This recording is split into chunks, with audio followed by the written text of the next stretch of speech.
Petit Jornal. Inteligência e irreverência em doses diárias.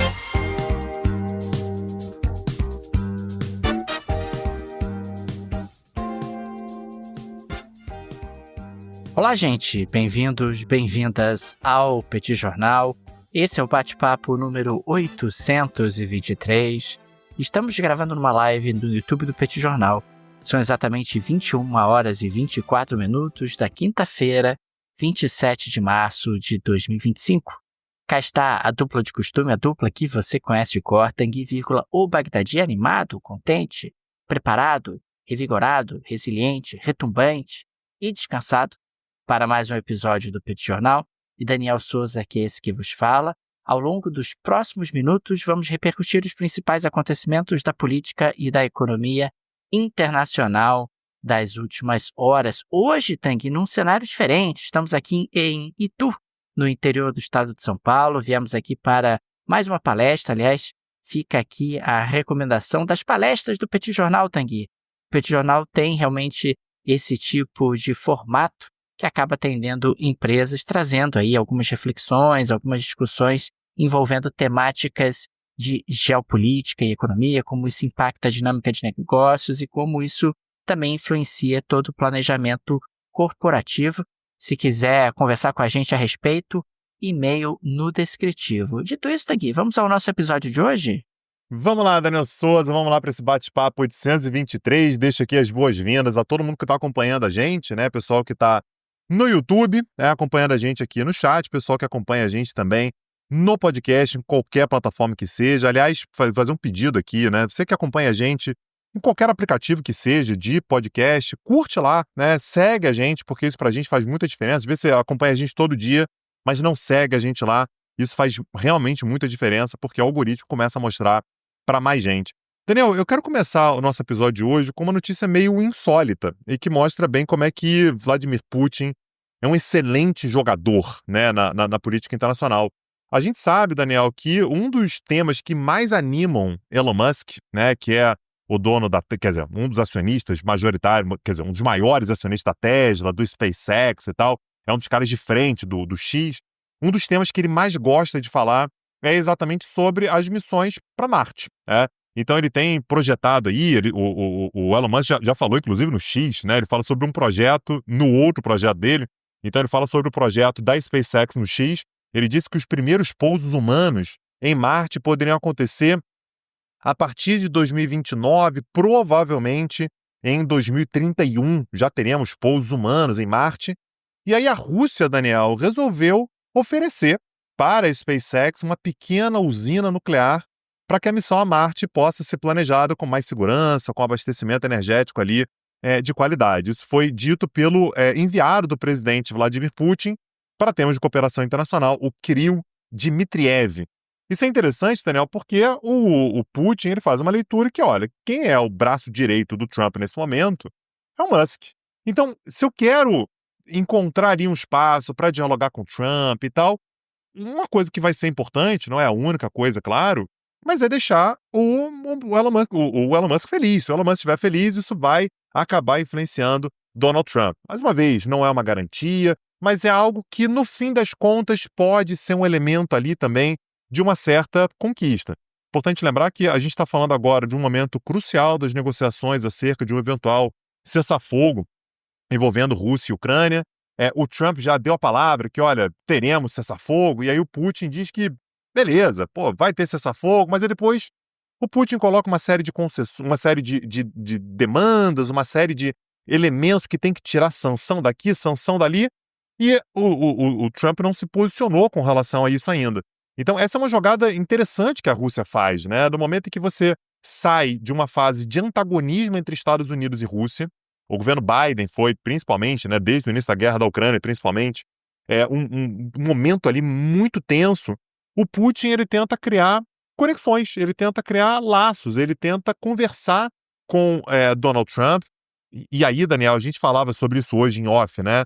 Uma coisa que é muito previsível quando você fala sobre negociações com o Trump é o ego dele. No momento que você fala sobre que ele é importante, que ele vai resolver a coisa, que tem um cessar-fogo, e, eu vou entrar no seu projeto, vai dar certo, e que agora, portanto, ele inclusive se oferece ajuda para o grande aliado político dele, que é o Elon Musk. Naturalmente, o Trump acaba sendo indiretamente influenciado.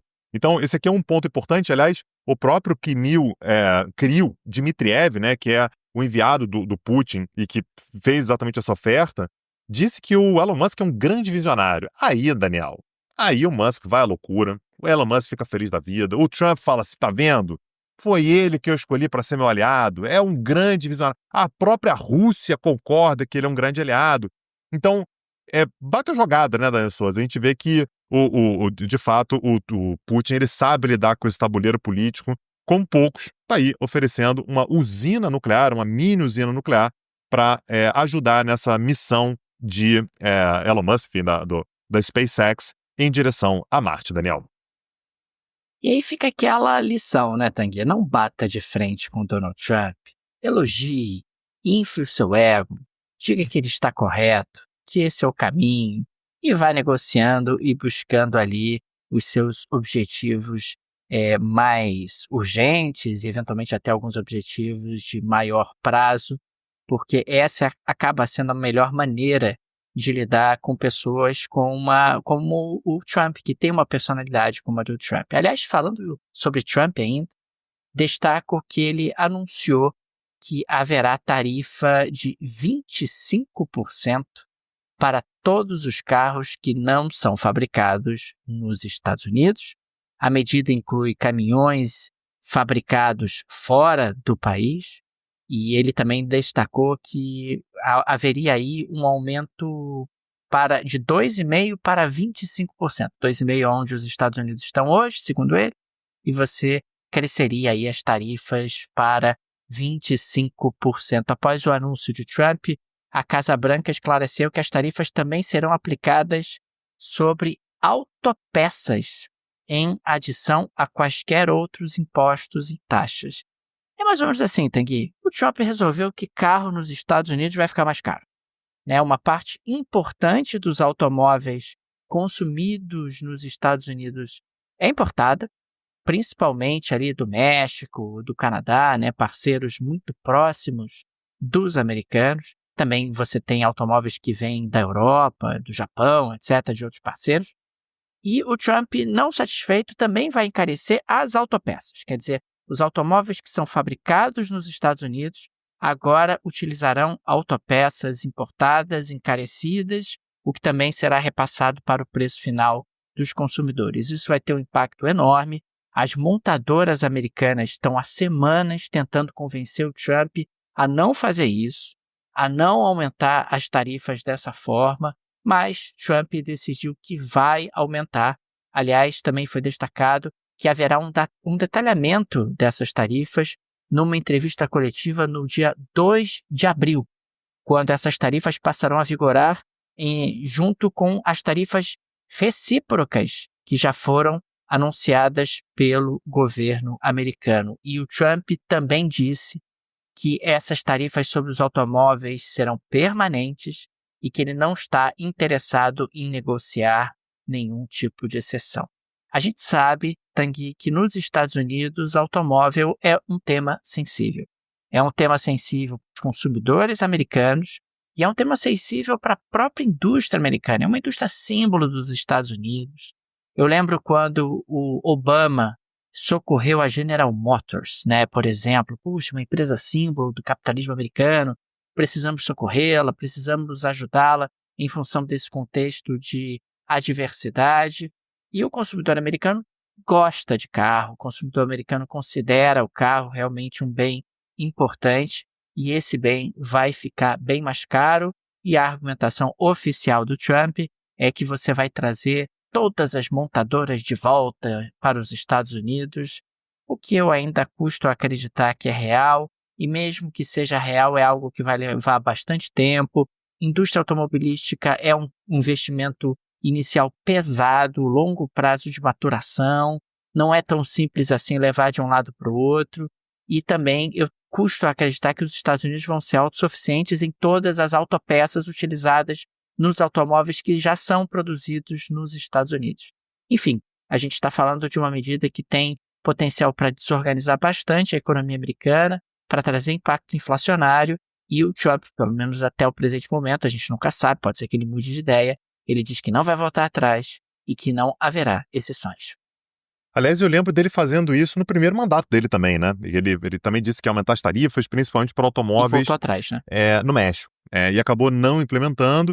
Eu lembro que na época, uma dessas montadoras americanas, confesso que agora não vou lembrar qual que era, ia abrir uma planta no México, e o recado dele foi: não abre essa planta no México, tem que abrir nos Estados Unidos, porque vai ter tarifa e tudo. Isso atrasou, né? Adiou aquele investimento que seria feito no México, e acabou que no fim das contas as tarifas elas foram aquela coisa, né, Daniel? Vai sendo adiado, vai sendo modificado, fica para depois a gente vê, não sei o quê. E acabou que o investimento foi feito no México mesmo. E para o consumidor americano acaba sendo melhor, porque o carro naturalmente chega lá mais barato. Aliás, hoje, Daniel, a gente teve não apenas essa notícia aí sobre as tarifas sobre automóveis, autopeças, enfim, no setor automotivo, como a gente também teve um derretimento do mercado aéreo americano, né? Também você parece ter aí uma certa precificação de que as pessoas não vão viajar tanto assim. Como é que você está lendo esse dia de hoje quando a gente fala sobre o mercado aéreo americano? O mercado aéreo, Tanguy, tem apresentado aí indicadores um pouco preocupantes nos Estados Unidos já há algumas semanas, com essa sinalização justamente que você acabou de colocar. Uma sinalização de que, olha, o consumidor está um pouco mais inseguro, o consumidor está um pouco mais preocupado com o futuro, e diante disso ele vai viajar menos. O consumidor americano vai viajar menos e os estrangeiros vão viajar menos para os Estados Unidos. Isso acontece porque, claro, se você corre o risco de ser barrado, se você corre o risco de ser incomodado, não vou para os Estados Unidos, vou para outro lugar, vou ficar no próprio Canadá, e aí você tem uma série de exemplos de pessoas que estão cancelando pacotes turísticos, canadenses que estão cancelando pacotes turísticos que eram para os Estados Unidos, europeus também nesse sentido. É uma sinalização muito ruim e acaba sendo também um elemento de preocupação para as empresas americanas.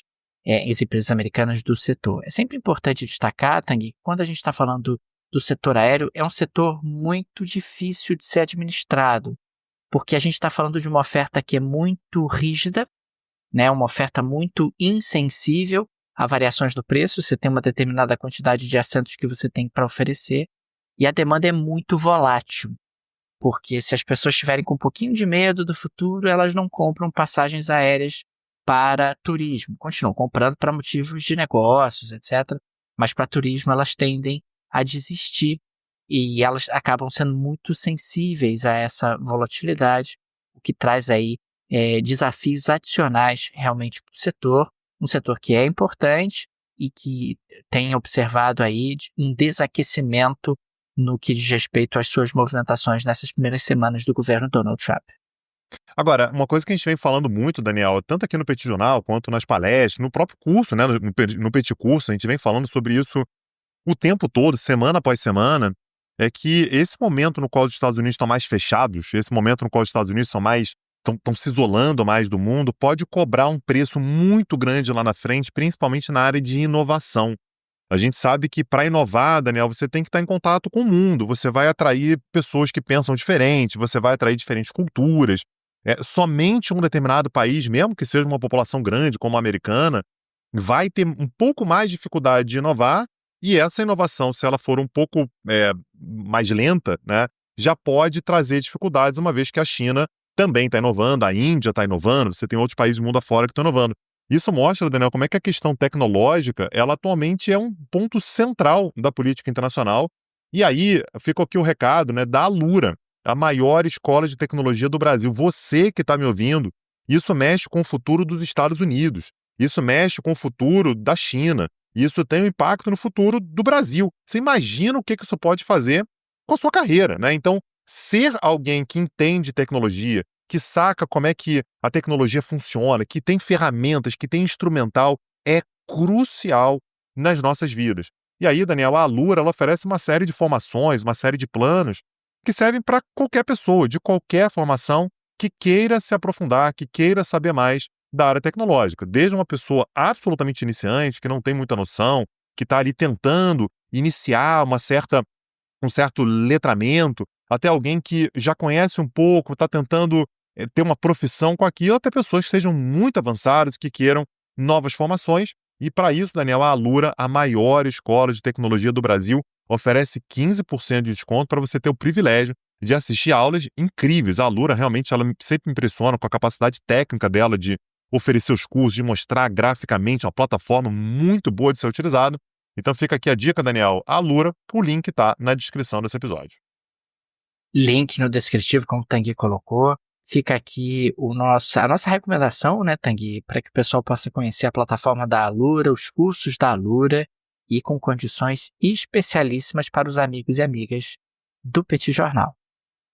Ô, Daniel, a gente teve uma informação no início dessa semana agora que me chamou a atenção pelo fato de que mostra o nível de insegurança que as pessoas estão sentindo nos Estados Unidos. A sede da ONU, em Nova York, aconselhou que seus funcionários e membros de suas famílias passem a andar em Nova York sempre com as identificações emitidas pela ONU e uma cópia dos seus passaportes com visto válido para estar nos Estados Unidos. Isso é importante, Daniel, porque a gente tem um certo acordo de confiança. Aliás, esse acordo está formalizado lá de 1947, que é desde que a ONU foi para os Estados Unidos e a sede principal é em Nova York. A ONU tem outras sedes, tem sede em Genebra, tem sede em Nairobi, no Quênia, mas a sede principal, a grande sede da ONU é Nova York. Há um certo acordo de confiança, que olha, os Estados Unidos são o país que vai comandar esse negócio aqui, na prática é isso, e a sede vai ser lá, e a gente não vai ficar preocupado de estar nos Estados Unidos. No momento em que a ONU emite um comunicado como esse, que é, gente, olha só, você é de qualquer nacionalidade aí, você vai sair na rua em Nova York para tomar um cafezinho, para ir no mercado, para ir no teatro, para passear na rua, sai com documento, porque está acontecendo das pessoas serem, de fato, presas em diversas situações. E a gente teve essa semana agora, né, isso aconteceu na terça-feira, a gente está gravando esse episódio aqui na quinta, então foi anteontem, na terça-feira, uma estudante turca de um programa de doutorado em psicologia na Universidade Tufts, né, que fica lá em Massachusetts, pertinho ali de Boston, foi presa por agentes federais dos Estados Unidos, um lugar chamado Somerville, né, que fica perto de Boston, ali no noroeste de Boston. Essa prisão aconteceu fora do campus, ali numa área residencial. O nome dela é Ruzeima Öztürk, e ela possui um visto de estudante válido. Ela foi presa e ninguém sabe o paradeiro dela. A gente já falou recentemente, Daniel, sobre o Mahmoud Khalil, né, um estudante da Universidade de Columbia, em Nova York. Ele tem green card, e ele foi preso porque ele teve posturas críticas a Israel. E foi mais ou menos o mesmo caso da Ruzeima Öztürk. Ela assinou como coautora um artigo que pressiona a Universidade de Tufts, que critica a Universidade de Tufts, pelo fato de que essa universidade ela recebe financiamento de empresas que têm ligações com Israel.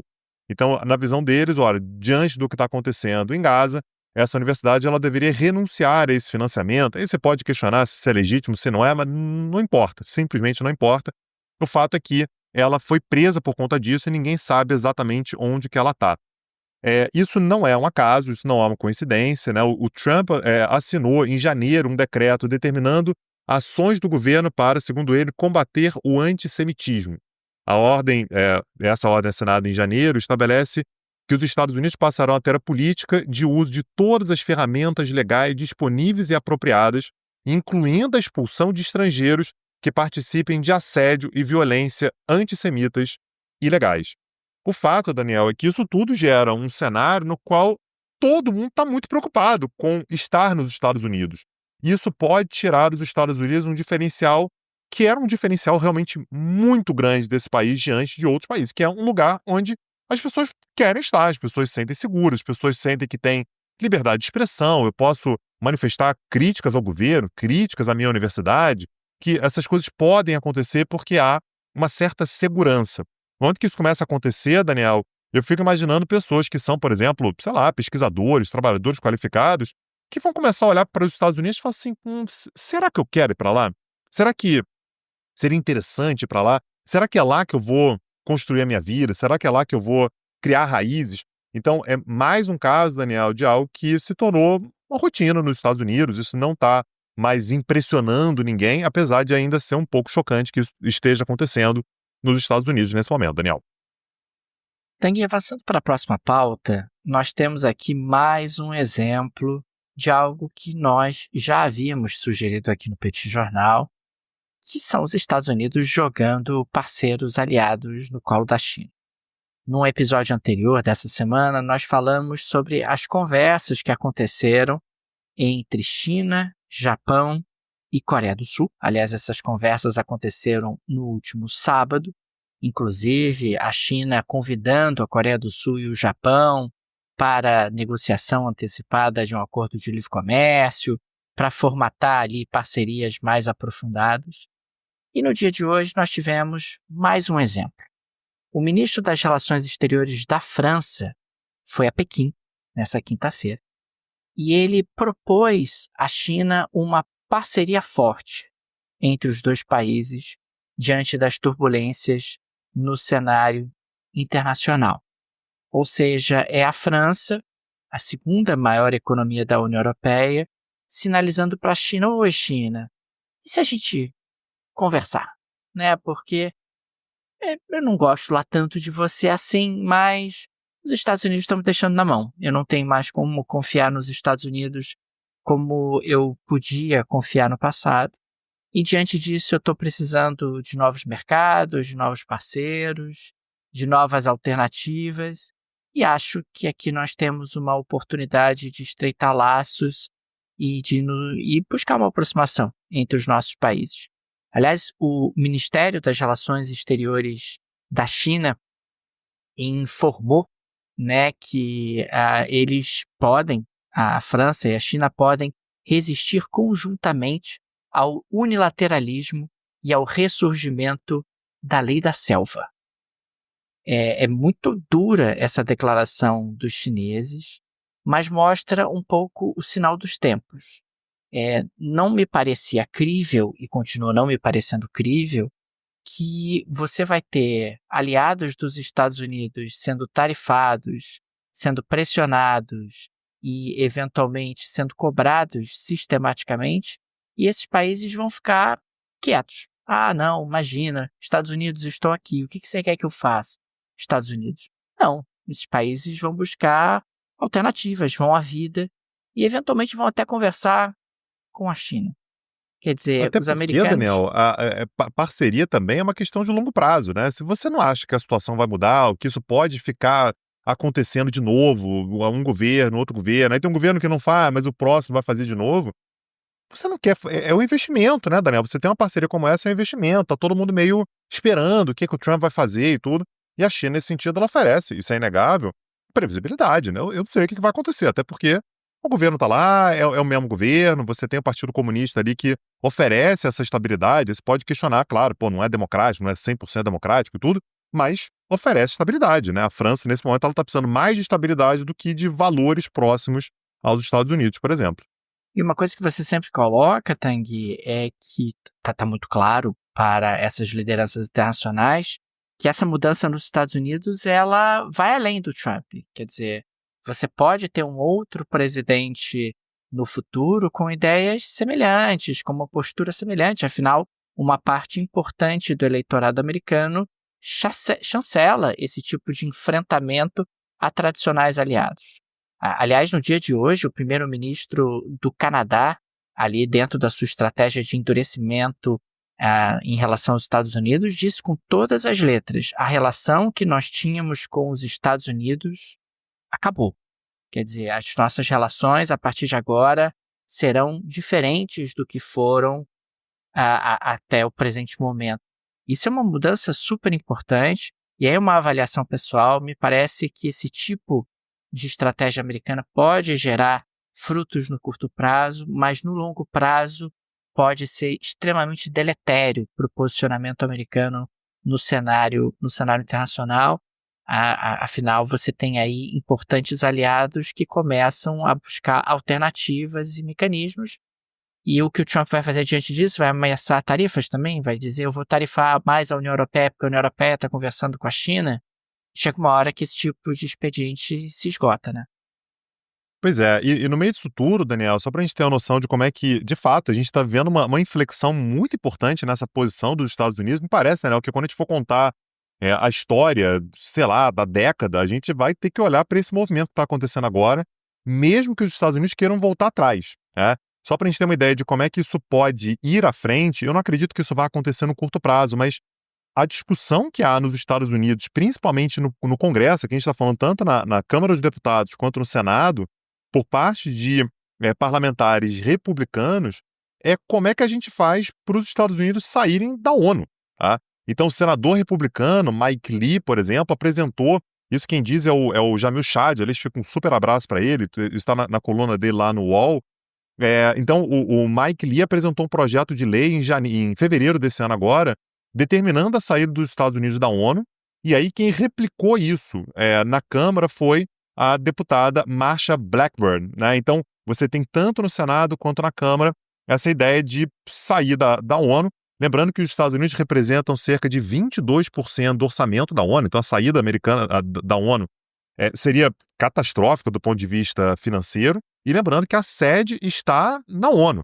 Então, a saída, Daniel, e aí tem toda uma discussão de como é que se daria essa saída. Então, o presidente ele pode determinar, né, por uma ordem executiva, a saída, só que aí teria que passar pelo parlamento por conta da questão da contribuição. Não faz sentido sair da ONU e continuar contribuindo, e no parlamento não haveria, aliás, longe disso, maioria para você sair da ONU, mas é um tema que está sendo gestado, já deixa de ser exatamente uma surpresa.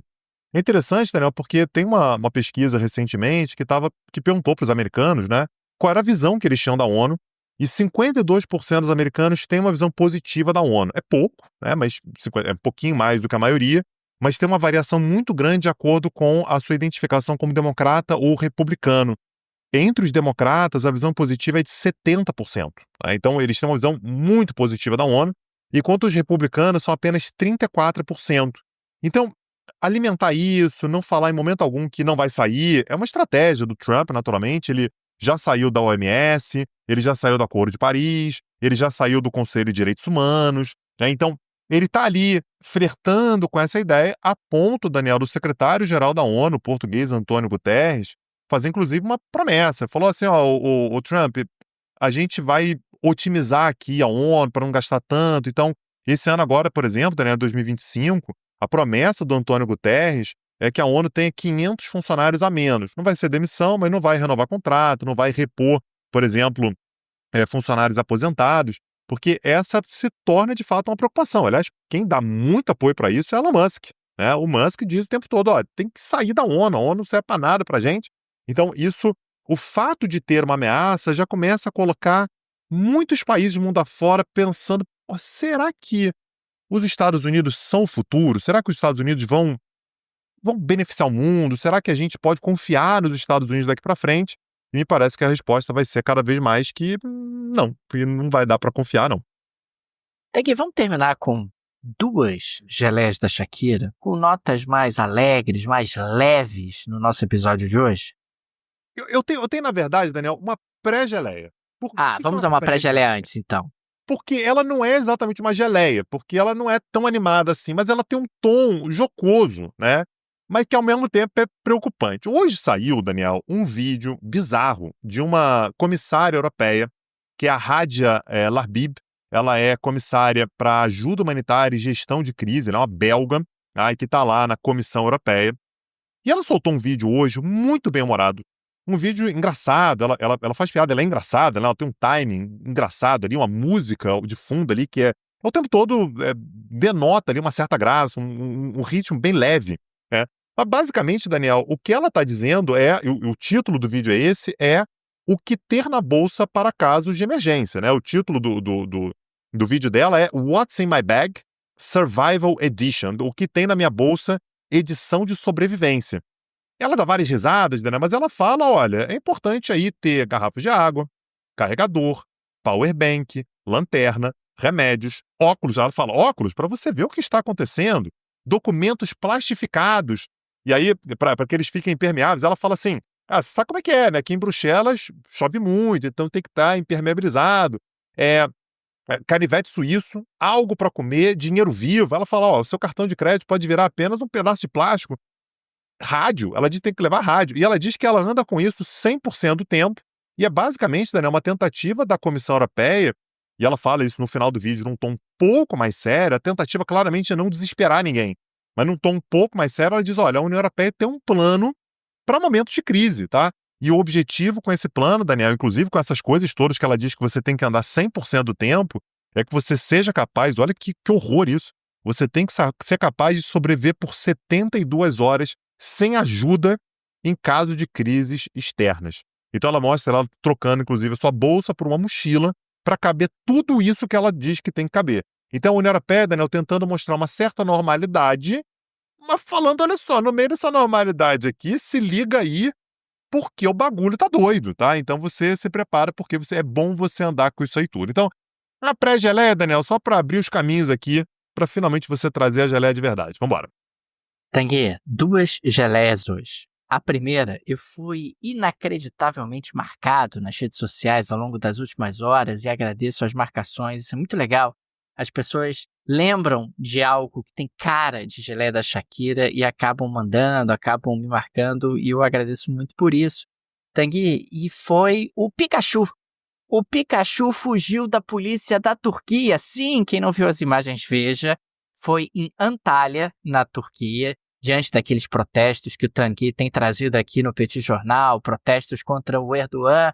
Eis que, de repente, não mais que de repente, nós temos imagens do Pikachu.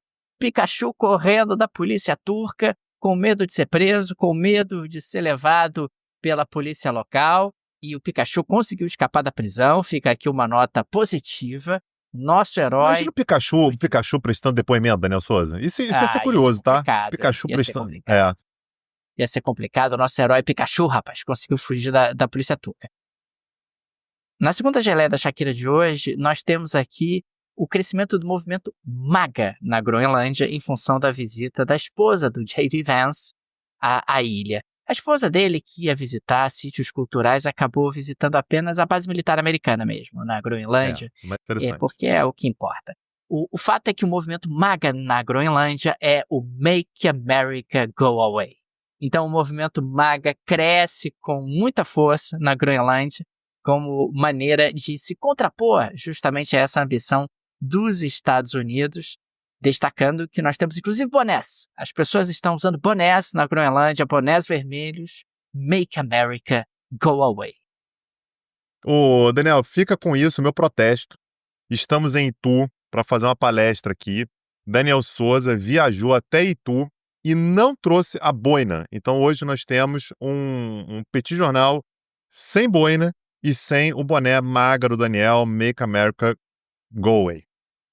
E registramos também, Tanguy, que amanhã, excepcionalmente, não haverá Petit Invest, tá, gente? Então, hoje é o último episódio da semana, retornamos na próxima segunda-feira. É isso. E, Daniel, aqui vou deixar aqui um recado que engloba boa parte das coisas sobre as quais a gente falou aqui ao longo do nosso episódio, né? São os cursos lá do Petit Cursos. Tem curso, Daniel, sobre a Turquia e uma aula só para você conhecer quem é Recep Tayyip Erdogan, uma aula biográfica sobre ele. A gente tem um curso sobre a Rússia, em que a gente fala muito sobre a formação da Rússia atual, o cenário político, inclusive dissecando ali quem é Vladimir Putin. Aliás, o nome da aula é Quem Tem Medo de Vladimir Putin. A gente tem um curso que está rolando agora, na verdade a gente já deu a última aula, mas está fresquíssimo, sobre os Estados Unidos no momento atual. Então tudo isso que está acontecendo está lá no Petit Curso. Acessa lá, petcurso.com.br e dá uma olhada no catálogo. Duvido que você... Fica aqui o desafio mais uma vez. Duvido que você não se interesse. Acessa lá, petcursos.com.br.